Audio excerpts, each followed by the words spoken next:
Hello student, good morning all of you. Welcome to my YouTube channel Dilip Infotech 72।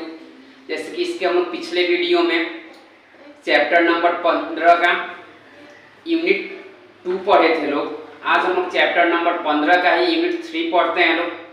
तो चलिए सबसे पहले हम लोग को जानने की ये कोशिश करते हैं कि यूनिट 3 में आखिर हमको पढ़ना क्या है। ठीक है, तो यूनिट 3 में हम लोग को पढ़ना है फॉर्मेटिंग टेक्स्ट। तो फॉर्मेटिंग टेक्स्ट में दे रहा है कि you can format the text in your Word document by changing the font size, color, character spacing, character formatting and text element. This document provide many different formatting. जैसे कि किसी भी टेक्स्ट को अगर आप फॉर्मेट करना चाहते हैं तो हम लोग कैसे फॉर्मेट कर सकते हैं। जैसे कि अगर उसके साइज में कुछ चेंजिंग करना है, उसके कुछ राइटिंग में चेंजिंग करना है, कुछ कलर में चेंज करना है, कुछ स्पेस में चेंज करना है। ठीक है, तो ये सारा चीज हम लोग कैसे कर सकते हैं, ये सारा चीज इसके नीचे मेंशन किया गया है, ये लिखा गया है, इसके बारे में भी हम लोग पढ़ेंगे लोग। ठीक है, उसके बाद एलिमेंट वगैरह क्या होता है, ये सारा चीज भी इसमें हम लोग को लिखवाया गया है। ठीक है, तो इसमें हम लोग को सबसे पहले दिया गया है बोल्ड में दे रहा है it is you to bold the selected text. जैसे किसी भी सेंटेंस को जब हम लोग बोल्ड करते हैं तो वो सेंटेंस क्या हो जाता है, थोड़ा सा मोटा हो जाता है। जैसे कि जब हम लोग लिखते हैं लोग तो वो एक नॉर्मल सेंटेंस में लिखता है, और जब भी आप उसको बोल्ड करते हैं तो क्या दिखता है, थोड़ा सा मोटा दिखने लगता है। ठीक है, तो इसको चलिए हम लोग सबसे पहले करके देखते हैं। ठीक है, तो इसके लिए हम लोग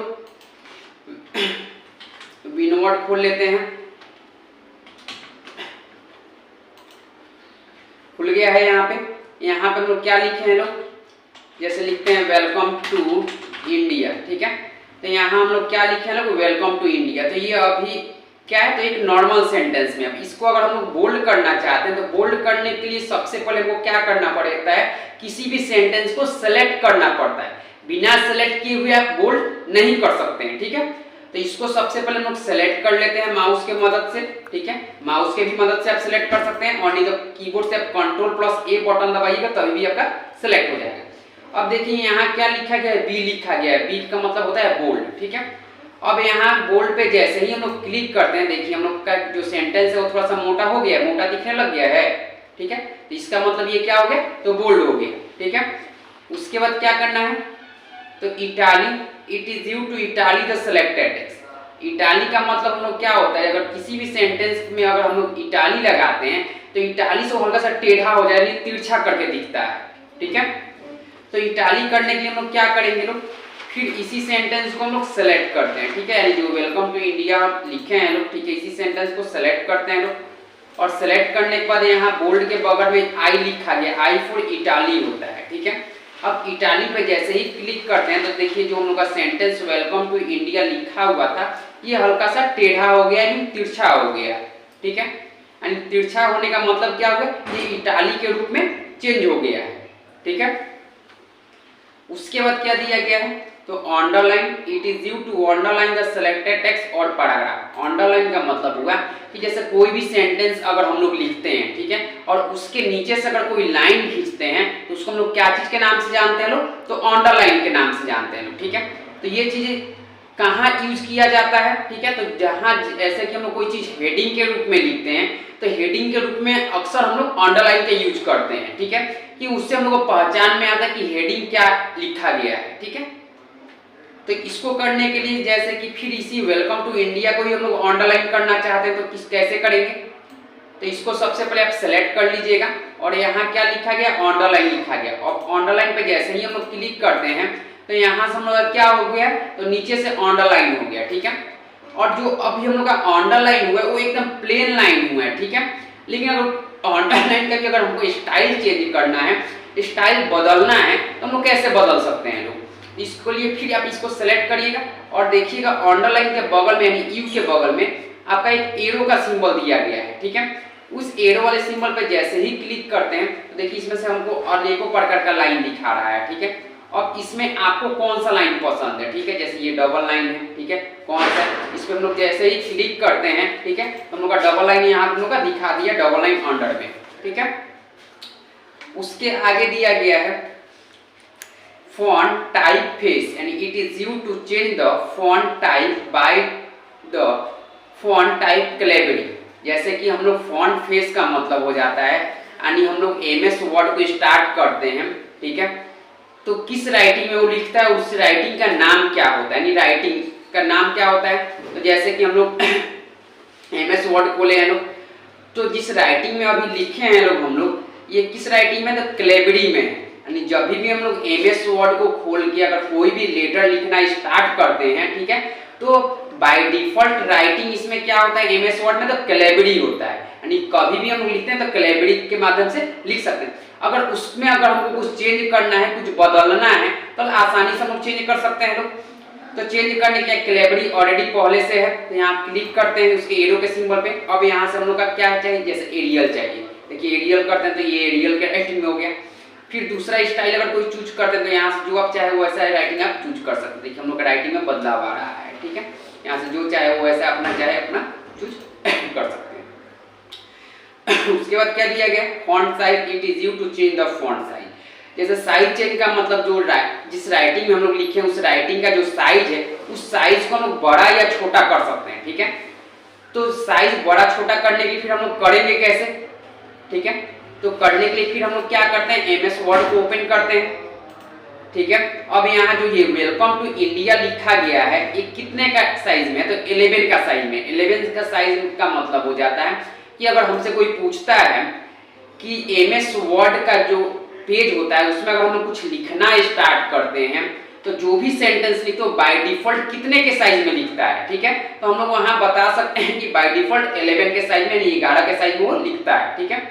अगर इस साइज को अगर हमको चेंज करना है, बढ़ाना है, तो फिर उस सेंटेंस को हम लोग सेलेक्ट कर लेते हैं। जैसे वेलकम टू इंडिया को सिलेक्ट कर लिए, बाय डिफॉल्ट कितना दिया गया, 11 दिया गया। यहाँ से हम लोग जितना चाहे उतना अपना बढ़ा सकते हैं। देखिए हम लोग का साइज अब कितना का हो गया, तो 28 का हो गया, यानी साइज में हम लोग का क्या आ गया, बढ़ोतरी हो गया, यानी बढ़ चुका है। और बढ़ाना है तो और बढ़ाने के लिए फिर इसी पे क्लिक करते हैं। अब यहाँ 48 पे क्लिक करते हैं, तो ये हम लोग कितने के साइज का हो गया, तो 48 का साइज का हो गया, ठीक है। तो यहाँ से हम साइज बढ़ा चुके हैं लोग। उसके बाद यहाँ दे रहा है चेंज टेक्स्ट कलर, यानी it is you to change the font colour. Font colour का मतलब होता है कि जैसे कि जब हम न्यू पेज खोल के कोई चीज अगर लिखना स्टार्ट करते हैं तो आखिर वो किस कलर से लिखता है, ठीक है। तो किस कलर से लिखने का मतलब वो बाय डिफॉल्ट ब्लैक कलर से लिखता है, ठीक है। तो बाय डिफॉल्ट ब्लैक कलर से लिखता है, लेकिन अगर हमको राइटिंग अगर कलर चेंज करना चाहते हैं तो आखिर हम लोग उसका कलर कैसे चेंज कर सकते हैं। यानी वो तो पहले से ब्लैक कलर में लिखा हुआ है, लेकिन हम सोचते हैं हमको रेड कलर से लिखना है, पिंक कलर से लिखना है, येलो कलर से लिखना है, ब्लू कलर से लिखना है, तो आखिर हम लोग कैसे लिखेंगे लोग, ठीक है।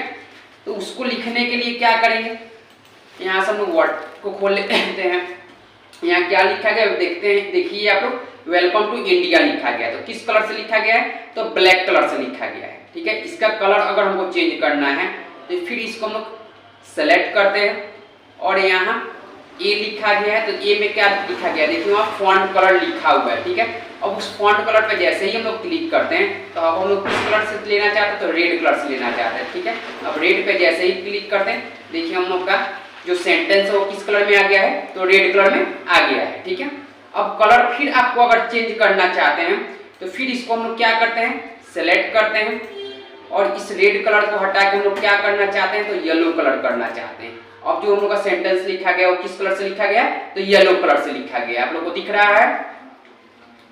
उसके बाद क्या दिया गया, तो हाईलाइट टेक्स्ट। तो हाईलाइट टेक्स्ट में बोला highlight text allow you to word if you had a market to highlight text. आखिर हम लोग हाईलाइट टेक्स्ट आखिर बोलते किसको है, ठीक है।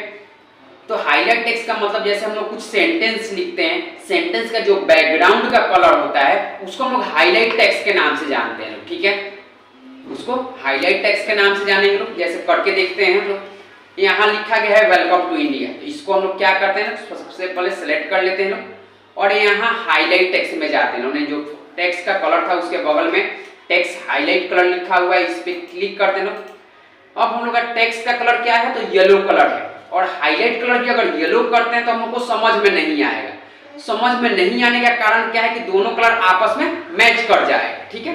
तो हाईलाइट कलर और टेक्स्ट कलर दोनों डिफरेंट होना चाहिए, ठीक, यानी एक दूसरे से डिफरेंट होना चाहिए। अगर नहीं तो आप सेम लगाते हैं तो हम लोग को दिखेगा नहीं, क्योंकि दोनों कलर आपस में मैच कर जाएगा। तो यहाँ हम लोग रेड कलर दे देते हैं हाईलाइट टेक्स्ट में। तो देखिए हम लोग का बैकग्राउंड का कलर क्या हो गया है, तो रेड कलर का हो गया, और टेक्स्ट कलर हम लोग क्या हो गया, तो येलो कलर का हो गया है। आगे समझ में। अब दिया गया है clear formatting, it is you to clear the text formatting. यानी इसका मतलब होता है जैसे कि हम लोग कोई सेंटेंस लिखे हैं लोग, उसमें जो भी हमको वर्क करना है, अपना काम करना, वो सारे काम को हम लोग कर चुके हैं लोग। जैसे उसको बोल्ड करना हुआ, इटालिक करना हुआ, अंडरलाइन करना हुआ, टेक्स्ट का कलर चेंज करना हुआ, टेक्स्ट का साइज चेंज करना हुआ, टेक्स्ट का राइटिंग चेंज करना हुआ, ये सारा काम हम लोग कर चुके हैं। और करने के बाद अब सोच रहे हैं जितना हम लोग वर्क किए हैं लोग, सारे वर्क को एक बार में हटाने के लिए, तो हम लोग क्लियर फॉर्मेटिंग के माध्यम से एक बार में सारे वर्ड को हटा सकते हैं। तो उसके लिए यहाँ प्रोसेस लिखा गया है, select the text which you clear the text formatting. यानी जिस टेक्स्ट का आप क्लियर फॉर्मेटिंग करना चाहते हैं उसको आप क्या करिएगा, सबसे पहले सेलेक्ट करिएगा और यहाँ बोर्ड की स्टाइल डायलॉग बॉक्स में जाइएगा, जो आपको होम टैब में मिलेगा, उसमें हमको क्या मिलेगा करने के लिए, क्लियर ऑल। अब क्लियर ऑल पे आप जैसे ही क्लिक करिएगा तो जितना भी हम लोग वर्क किए होंगे वो सारा वर्क हम लोग का हट जाएगा, पहले जैसे नॉर्मल था वैसे नॉर्मल मोड में आ जाएगा। ठीक है, तो चलिए इसको करके देखते हैं। तो यहाँ देखिए जो ये वेलकम टू इंडिया लिखा गया है, इसमें हम लोग टोटली वर्क कर चुके हैं, बोल्ड, इटालिक, अंडरलाइन, टेक्स्ट का कलर चेंज कर चुके हैं, राइटिंग चेंज कर चुके हैं, साइज चेंज कर चुके हैं। ठीक है, तो ये सारा चीज हम लोग ऑलरेडी कर चुके हैं। ठीक है, और करने के बाद ये सारा चीज अगर हम लोग एक बार में एक साथ अगर हटाना चाहते हैं तो हम लोग स्टाइल डायलॉग बॉक्स से जाके क्लियर ऑल कर सकते हैं। तो इसके लिए हम लोग क्या करेंगे लोग, तो होम टैब में जाएंगे लोग। तो होम टैब में देखिए यहाँ पे स्टाइल के नीचे एरो का सिंबल दिया गया है। ठीक है, इस एरो के सिंबल पे आप क्लिक करिएगा। क्लिक करने के बाद यहाँ देखिए आपको क्या दिखा रहा है, यहाँ पे क्लियर ऑल। अब क्लियर ऑल पे जैसे ही हम लोग क्लिक करते हैं तो ओनली फॉर हम लोग का बैकग्राउंड का कलर आ जाता है। ठीक है, यानी जो हाईलाइट कलर है बैकग्राउंड का कलर आ जाए और बाकी सारा चीज हम लोग का चेंज हो जाता है। तो यहाँ से देखिए बैकग्राउंड का कलर आ गया और बाकी जो भी हम लोग इसमें वर्क किए थे, जैसे बोल्ड किए थे, इटालिक किए थे, अंडरलाइन किए थे, कलर किए थे, टेक्स्ट का साइज चेंज किए थे, राइटिंग चेंज, यानी टोटल ए टू जेड हम लोग का हट चुका है, ओनली फॉर हम लोग का बैकग्राउंड कलर छोड़ के। ठीक है, उसके आगे देखते हैं लोग क्या है। उसके आगे है change case, this is you to change the selected data as change to upper case, lower case, sentence case, capital each word, toggle case. जैसे कि हम लोग क्या करते हैं, एमएस वर्ड के पेज को ओपन करते हैं और उसमें कुछ हम लोग राइट करना, लिखना स्टार्ट करते हैं लोग। ठीक है, तो जब हम लोग लिखना स्टार्ट करते हैं लोग तो हम लोग ये ध्यान नहीं देते हैं लोग कि ये कैपिटल लेटर में लिख रहा है, स्मॉल लेटर में लिख रहा है या सेंटेंस केस में लिख रहा है। ठीक है, और लिखने के बाद अगर हम लोग इसको सेंटेंस केस में चेंज करना चाहते हैं या अपर केस में चेंज करना चाहते हैं या लोअर केस में चेंज करना चाहते हैं तो हम लोग कर सकते हैं आसानी से। ठीक है, तो इसको करने के लिए आप क्या करिएगा, सबसे पहले select the text which you want to change the case. सबसे पहले जो सेंटेंस आप पहले से लिखे हुए होंगे उसको आप सेलेक्ट करिएगा और होम टैब में जाइएगा और वहां चेंज केस मिलेगा आपको। अब चेंज केस पे जैसे ही आप क्लिक करिएगा तो वहां पे हम लोग का सेंटेंस केस, अपर केस, लोअर केस बहुत सा दिखाएगा वो सारा चीज। अब जिसको आपको कन्वर्ट करना है उस पर क्लिक ओके करिए, उस पर कन्वर्ट आप कर सकते हैं। तो इसको करके देखने के लिए क्या करते हैं हम लोग, यहाँ से हम लोग नया कुछ सेंटेंस लिखते हैं। ठीक है, नया सेंटेंस हम लोग क्या लिखते हैं, जैसे कि हम लोग यहाँ लिख लिए वेलकम टू बिहार। ठीक है, अब इसको क्या करना है, सेलेक्ट कर लेते हैं और यहाँ चेंज केस पे जाते हैं। अब चेंज केस पे जैसे ही जाते हैं तो यहाँ sentence case, lower case, upper case, capital each word और टॉगल केस दिख रहा है। ठीक है, तो सेंटेंस केस का मतलब हम लोग का होता है कि कोई भी सेंटेंस जो हम लोग लिखना स्टार्ट करते हैं लोग तो पहला लेटर हम लोग का कैपिटल रहता है और बाकी सब स्मॉल रहता है। कहां तक, जहां तक हम लोग का फुल स्टॉप नहीं मिल जाता है वहां तक। ठीक है, और लोअर केस का मतलब होता है जितना सारा सेंटेंस हम लोग लिखते हैं सारा का सारा स्मॉल लेटर यानी कैपिटल लेटर में लिखिएगा। ठीक है, और अपर केस का मतलब होता है जितना भी हम लोग सेंटेंस लिखे हैं सारा को अपर केस में यानी कैपिटल लेटर में वो चेंज कर देगा। और कैपिटल ईच वर्ड का मतलब होता है कि हर एक सेंटेंस का पहला लेटर कैपिटल करता है और बाकी सब स्मॉल करता है, ठीक है। और टॉर्गेट का इसका मतलब होता है कि हर एक सेंटेंस का पहला लेटर स्मॉल होता है और बाकी सब कैपिटल होता है। तो जैसे कि यहाँ हम लोग लिखे हैं वेलकम टू बिहार, ठीक है। अब इसको हम लोग क्या करना चाहते हैं, तो सेंटेंस केस में करना चाहते हैं। तो अब यहाँ सेंटेंस केस पे जैसे ही क्लिक करते हैं, ठीक है, तो देखिए ये हम लोग का सेंटेंस केस में ऑलरेडी से पहले से ही है। फिर इसको सेलेक्ट करते हैं, उसके बाद इसको हम लोग लोअर केस में चेंज करते हैं, ठीक है। तो ये देखिए सारा का सारा हम लोग का वेलकम टू बिहार जितना भी हम लोग लिखे हुए सारा का सारा लोअर केस में चेंज हो गया है। अब इसको अपर केस में करना चाहते हैं, तो फिर इसको हम लोग क्या करेंगे, तो सेलेक्ट करेंगे और यहां से जाके अपर केस पे क्लिक करेंगे। अपर का मतलब सारा का सारा लेटर हम लोग का क्या हो चुका है, तो कैपिटल हो चुका है, कैपिटल लेटर। फिर इसको सेलेक्ट करते हैं और यहीं से जाके कैपिटलाइज ईच वर्ड दिया गया है। अब कैपिटलाइज ईच वर्ड पे जैसे ही हम लोग क्लिक करते हैं, तो आप लोग को देखने के लिए मिल रहा होगा कि हर एक सेंटेंस का, जैसे हम लोग लिखे हैं लोग वेलकम, तो वेलकम का पहला लेटर कैपिटल हो गया है। फिर टू का पहला लेटर कैपिटल है। फिर बिहार का पहला लेटर कैपिटल। यानी इसका मतलब हम लोग क्या समझते हैं कि हर एक सेंटेंस का पहला लेटर कैपिटल होगा और बाकी सब स्मॉल होगा, ठीक है। अब फिर इसको सेलेक्ट करते हैं हम लोग और यहां से हम लोग टॉर्गेट केस करते हैं। टॉर्गेट केस पे जैसे ही क्लिक करते हैं, तो इसका मतलब होता है जैसे यहाँ लिखा गया वेलकम टू बिहार, तो वेलकम का पहला लेटर हम लोग का स्मॉल हो चुका है। फिर टू का पहला लेटर स्मॉल हो चुका है। फिर बिहार का पहला लेटर स्मॉल हो चुका है। यानी इससे हम लोग को ये सीखने के लिए मिल रहा है कि जितना भी हम लोग सेंटेंस लिखेंगे, हर एक सेंटेंस का पहला लेटर स्मॉल होगा और बाकी सब कैपिटल होगा, ठीक है। चलिए यहाँ तक हम लोग आज का चैप्टर समाप्त होता है, खत्म होता है। अब नेक्स्ट वीडियो अगले दिन हम लोग देखते हैं, ठीक है।